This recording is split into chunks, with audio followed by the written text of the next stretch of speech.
কখনো কোনো পাখিকে দেখেছেন? যখন সে প্রথমবার উড়তে চেষ্টা করে, সে বাসা থেকে মাটিতে পড়ে যায়, কিন্তু সে হার মানে না। চেষ্টা করতে থাকে, করতেই থাকে, ডানা ঝাপটাতে থাকে, আর তারপর সে উড়তে শেখে।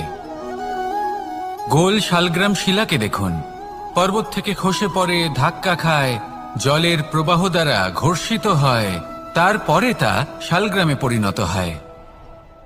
ভেবে দেখুন, যদি কোনো পাখি প্রথমবার উড়তে গিয়ে এটা ভাবে যে না না, যদি আমি পড়ে যাই তবে, আমার যদি আঘাত লাগে তবে, আর যদি ভয়ের কারণে সে শুরুই না করতে পারে, চেষ্টাই না করে, তাহলে কি সে উড়তে শিখবে? কখনোই নয়। এটাই আমাদের শিখতে হবে, প্রারম্ভ করতে হবে। তা অত্যন্ত গুরুত্বপূর্ণ। যখন আমরা কিছু শুরু করি তখন ভয় করে, কিন্তু যদি এটা না করেন, জীবনে কখনো সামনে এগোতেই পারবেন না। হতেই পারে প্রারম্ভ করার পরে আপনি পড়ে যাবেন, বারবার নিচে পড়ে যাবেন, কিন্তু যদি নিরন্তর চেষ্টা করতে থাকেন, তাহলে একদিন না একদিন আপনি অবশ্যই সফল হবেন। এই শুরু করাটাই সব থেকে বেশি কঠিন। এর দ্বারা ভয়ভীত হবেন না। আসুন আর আমার সাথে ভালোবেসে বলুন, রাধা রাধা। যদি আমি আমার চোখ বেঁধে কোনো একটা নির্দিষ্ট দিকে নিজের সমস্ত শক্তি প্রয়োগ করে ছুটে যাই, তাহলে কি হবে? আমি কোথাও ধাক্কা খেতে পারি, নিজের ক্ষতি করতে পারি, কোথাও পড়ে যেতে পারি, তাই না? অর্থাৎ এটা নিশ্চিত এই কাজ আমার করা উচিত নয়। কিন্তু আজকের দিনে প্রত্যেকটা মানুষ এই কাজই করছেন, তাই না? কোনো কাজ করার পূর্বে সেই কাজের বিষয়ে সম্পূর্ণ তথ্য কোথায় সংগ্রহ করছেন? শুধু এটুকু জানেন যে এই কাজটা করলে কত ধন অর্জন করবেন আর কত নাম হবে, আর ব্যাস, সামনে এগিয়ে যান। এটা উচিত নয়। পূর্ণরূপে যে কোনো কাজ করার আগেই সেই কাজের বিশ্লেষণ করে নেওয়া উচিত, তা বুঝে নেওয়া উচিত, এবং সেই বিষয়ে অবশ্যই খেয়াল রাখা উচিত যে আপনার শরীর এবং আপনার মন এই কাজ করার জন্য কি প্রস্তুত রয়েছে। যদি তা না হয়, তাহলে প্রথমে নিজেকে শুধরে নিন, তারপরে সেই কাজ করুন। যদি এইভাবে জীবনে সামনে এগোন, তাহলে সাফল্যের সম্ভাবনা জীবনে অনেক বেশি বেড়ে যাবে। তাহলে এটাই করুন, আর আমার সাথে ভালোবেসে বলুন, রাধা রাধা। এই সংসারের সব থেকে বড় যোদ্ধা কে? কেউ বলবেন অর্জুন, কেউ বলবেন ভীম, কেউ বলবেন হনুমান, আদি ইত্যাদি। কিন্তু এই সংসারের সব থেকে বড় যোদ্ধা আপনার মনের ভেতরে আছে, আপনার মনের মধ্যে আছে। সেই ব্যক্তি সব থেকে উঁচুতে পৌঁছতে পারেন যিনি নিজের অন্তরের খামতি বুঝতে পারেন, নিজের দোষ বুঝতে পারেন, তার সাথে লড়াই করেন এবং তার উপর বিজয় লাভ করেন। যে ব্যক্তি এটা শিখতে পারেন, যে ব্যক্তি এটার উপর জয়লাভ করতে পারেন, তিনি হলেন সব থেকে বেশি শক্তিশালী, সব থেকে বেশি বীর এবং সব থেকে বেশি পরাক্রমী ব্যক্তি। আমরা সকলেই সংসারকে পাল্টাতে চাই। তার জন্য প্রথম পদক্ষেপ আপনাকে নিতে হবে, নিজেকে দোষমুক্ত করতে হবে। যদি মানুষ নিজের অন্তরের দোষ বুঝতে পারেন এবং নিজেকে দোষমুক্ত করতে পারেন, তাহলে এই সংসার নিজে থেকেই দোষমুক্ত হয়ে যাবে, তাই না? তাহলে নিজেকে দোষমুক্ত করুন, আর আমার সাথে ভালোবেসে বলুন, রাধা রাধা। মানুষের জীবন সবসময় ন্যায় আর অন্যায়ের মাঝে ঘুরপাক খেতে থাকে।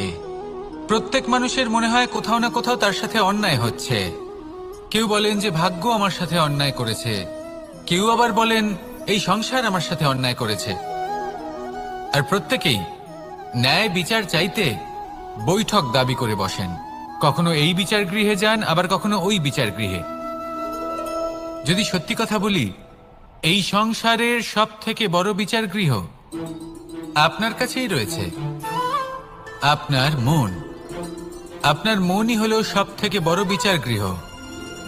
এ খুব ভালো করেই জানে কি শুদ্ধ আবার কি অশুদ্ধ, এর শুভ অশুভর জ্ঞান রয়েছে, এ সব জানে। দেখতে গেলে প্রত্যেকটা মানুষ যদি নিজের মনের কথা শোনেন, তাহলে তিনি ভালোভাবেই বুঝতে পারবেন তিনি কি উচিত করেছেন আর কি অনুচিত। দিনে একবার রাত্রে নিদ্রায় যাওয়ার পূর্বে নিজের সাথে বসুন, চোখ বন্ধ করুন আর বিচার করুন আজ আপনি কি উচিত করেছেন আর কি অনুচিত। মন সেটাই অনুভব করবে। নেতিবাচক ভাবনা যদি মনে ঘর করে, মন সুখ অনুভব কি করে করবে? সাথে ভালোবেসে বলুন, রাধা রাধা। আপনি কখনো কোনো পাথরের বুক ছিঁড়ে বয়ে চলা কোনো নদী দেখেছেন? পাথর নদীর সামনে নত হয়ে যায়, তাকে বাধা দিতে চেষ্টা করে কিন্তু কখনো বাধা দিতে পারে না। এই নদী হলো ততটাই শক্তিশালী, কিন্তু এর আরম্ভ কোথা থেকে হয়? দূরে কোথাও কোনো পর্বতের চূড়াতে এক বিন্দু জল ঝরে পড়ে আর তার সাথে হিম গলিয়ে দেয়। তারপর জলের শক্তি বৃদ্ধি পায়, তারপর অনেক বিপদের সম্মুখীন হয় আর অনেক ধরনের বাধা সে অতিক্রম করে। তার শক্তির এতটাই বৃদ্ধি হয় যে তাকে বাধা দেওয়া একেবারেই অসম্ভব ব্যাপার হয়ে যায়। দেখুন, নদী তো মহান বটেই, কিন্তু তাকে মহান করে তুলেছে কে? সেই সকল বিপদ যার থেকে ও কখনো পালায়নি। সেইভাবেই আমাদেরও বিপদ থেকে পালিয়ে গেলে হবে না, তার সম্মুখীন হতে হবে সাহসের সাথে, পূর্ণ শক্তি প্রয়োগ করে। তবেই আমরা শিখতে পারবো, তবেই আমরা সামনে এগোতে পারবো। যদি আপনি জীবনে কুন্দন হয়ে উঠতে চান, তাহলে জ্বলন সহ্য করতেই হবে। আসুন আমার সাথে ভালোবেসে বলুন, রাধা রাধা। এ হলো গোলাপ ফুল। একে আমরা সকলেই চিনি। সমগ্র সংসার ভালোবাসে এই পুষ্পকে। এই ফুল দেখতেও সুন্দর। সবথেকে বেশি গুরুত্বপূর্ণ কথা হলো এর সুগন্ধ, যা দূর দূরান্ত থেকে ব্যক্তিদেরকে আকৃষ্ট করে। এই সুন্দর পুষ্প একটু মন দিয়ে দেখলেই দেখা যায় এর নিচে কাঁটা রয়েছে। এই সংসার বলে, এ প্রকৃতির কেমন রচনা, এত কোমল পুষ্প, এটা কি তীক্ষ্ণ কাঁটা সহ প্রস্ফুটিত হয়? এটাই হলো জীবনের সত্য। আমাদের অন্তরের সদ্গুণ, সেগুলিও এই ফুলের মতোই সুন্দর। সংসার এর সৌন্দর্য দেখতে পায়, এর সুগন্ধ চতুর্দিকে ছড়িয়ে পড়ে। কিন্তু এই সদ্গুণ জাগ্রত করে তোলার জন্য কঠোর পরিশ্রম করতে হয়, প্রতিনিয়ত চেষ্টা করে যেতে হয়। তাই জন্য যদি আপনি জানেন আপনার পথ উচিত কিন্তু তা কাঁটায় পরিপূর্ণ, তাহলে থামবেন না, চলতে থাকুন। একবার যদি অন্তরের সদ্গুণ জাগ্রত হয়, তাহলে এই সংসার এর সৌন্দর্য দেখবে আর সুগন্ধে আকর্ষিত হয়ে আপনার কাছে আসবে। এই মন, এই জীবন প্রসন্ন হয়ে বলবে, রাধা রাধা। মোহনের বাঁশির এই সুর, এই সঙ্গীত কার না পছন্দ হয়? সবারই খুব ভালো লাগে। এবার এই সুর আসে কোথা থেকে? কেউ বলবেন কৃষ্ণের হৃদয় থেকে। সত্য কথা, এই সুর হৃদয় থেকে নির্গত হয় এবং প্রকট হয় এই বাঁশি থেকে। এই বাঁশিটাকে দেখুন, এই ছিদ্রগুলি দেখুন, প্রত্যেকটা সুর থেকে নিজস্ব একটা স্বর নির্গত হয়। এবার যে ব্যক্তি এই সমস্ত সুর এবং স্বর বুঝতে পারেন, এতে নিপুণ, তিনি এই বাঁশির দ্বারা যে সুর নির্গত করবেন তা তো মধুর অবশ্যই হবে। এবার জীবনের সাথেও কিছুটা এরকমই ঘটে। জীবনের কিছু নীতি থাকে, অর্থ, কুটুম্ব এবং আধ্যাত্মিক। যদি জীবনের প্রত্যেকটা মুহূর্ত সুখময় হয় এরকম আপনি চান, তাহলে এই তিনটি নীতিতে আপনাকে নিপুণ হতে হবে।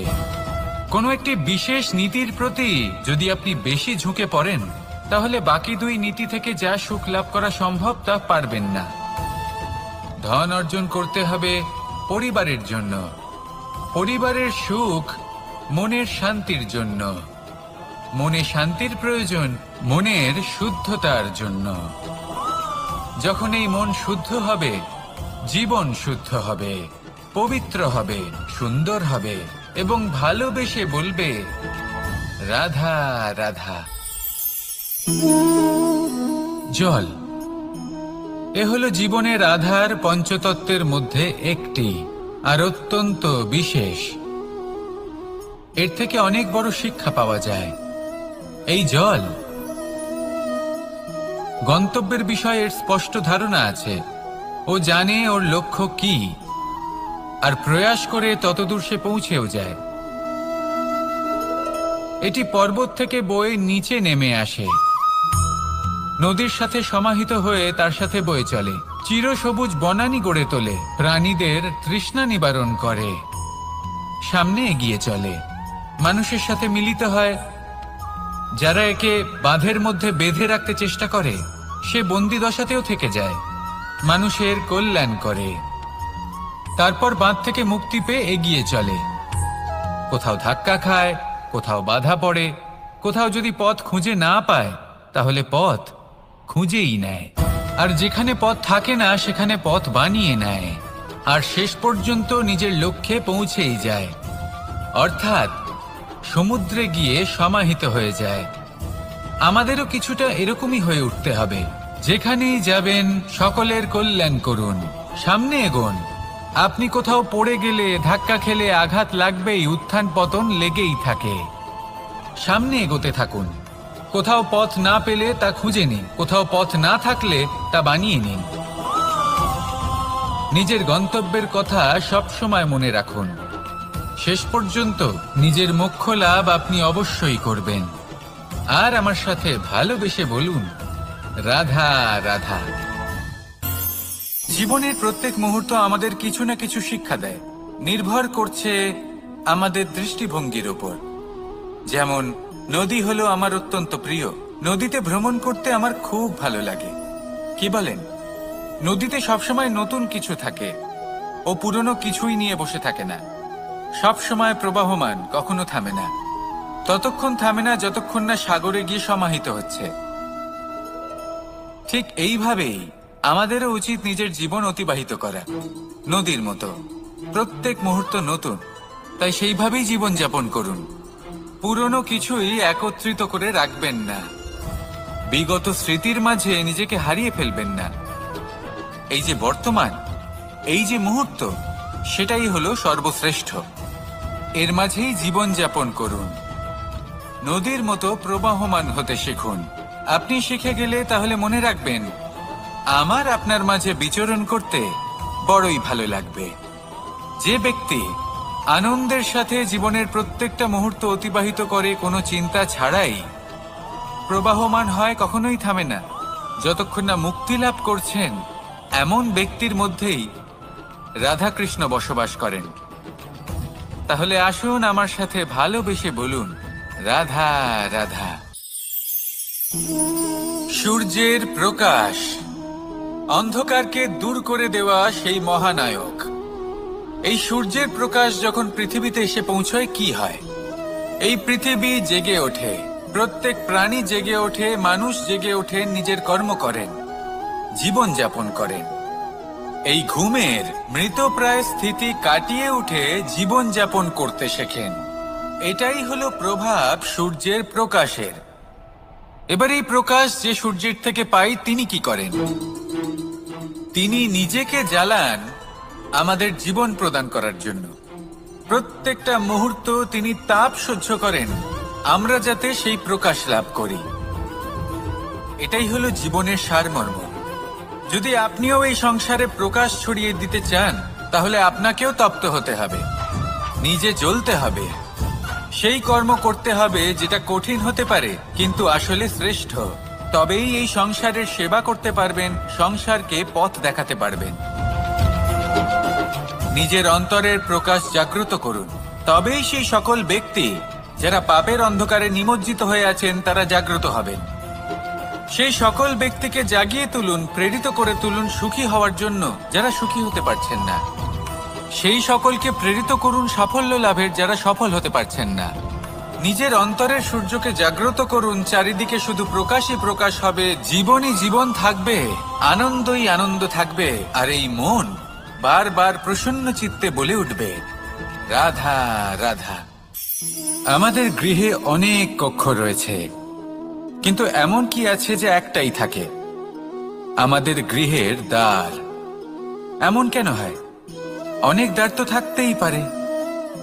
ভেবে দেখুন, একটা বিশাল ভবন রয়েছে, তার চতুর্দিকে অনেক দ্বার আছে। ভালোই হবে, যাতায়াত করতে সুবিধা হবে, কিন্তু এমন আমরা কেন করি না? এবার আপনি বলবেন যে এটার উত্তর তো সহজ, যতগুলো দ্বার থাকবে ততজন দ্বারপালও থাকবে। কে কখন কোথা থেকে আসবে, কোথায় চলে যাবে সেদিকে খেয়াল থাকবে না, চুরির সম্ভাবনাও বেড়ে যাবে। যাক, এই বিষয় অন্তত আপনি বোঝেন। সেই জন্য আপনার গৃহে একটাই দ্বার রয়েছে, কিন্তু আপনার মনের বিষয় কি জানেন? আপনার মনেও কি কোনো দ্বার আছে? নেই। তার মানে যে কোনো ব্যক্তি যেখান থেকে খুশি আসতে পারে, আর আপনার মনে যা খুশি প্রবেশ করিয়ে চলে যেতে পারে। কোনো বাধার সম্মুখীন না হয়ে কোনো ব্যক্তি আপনার মনে যা কিছু প্রবেশ করিয়ে চলে যাবে, তা সে আমাদের পক্ষে শুভ হোক, অশুভ হোক বা যতই ঘাতক হোক না কেন। সেই ভাবনা হতে পারে বাসনাময়, ক্রোধে পরিপূর্ণ, মতভেদে পরিপূর্ণ, বিদ্বেষ বা অহংকারে পরিপূর্ণ, বা কোনো ব্যর্থ ভাবনা হতে পারে। বিশ্বের যে কোনো ভাবনা মনে এসে বসবাস করতে পারে। এবার মনে যা ভাবনা থাকবে, মন সেটাই অনুভব করবে। নেতিবাচক ভাবনা যদি মনে ঘর করে, মন সুখ অনুভব কি করে করবে? সেই জন্য আবশ্যক হলো মনের মাঝে ইতিবাচক সত্তার দ্বার গড়ে তোলা। অর্থাৎ কোনো ভাবনা যদি আসে এবং ইতিবাচক হয়, তাহলে তাকে মনে প্রবেশ করতে দিন। যদি তা আপনাকে আর্থিক, সামাজিক, পারিবারিক, আধ্যাত্মিক লাভ দেয়, তাহলে তাকে প্রবেশ করতে দিন। যদি না দেয়, যদি তা নেতিবাচক ভাবনা হয়, তাকে দ্বার থেকেই আবার ফিরিয়ে দিন। যত শুভ চিন্তায় থাকবে এই মন, ততই শুভ হবে আপনার জীবন। আর এই মন সুপ্রসন্ন হয়ে বলবে, রাধা রাধা।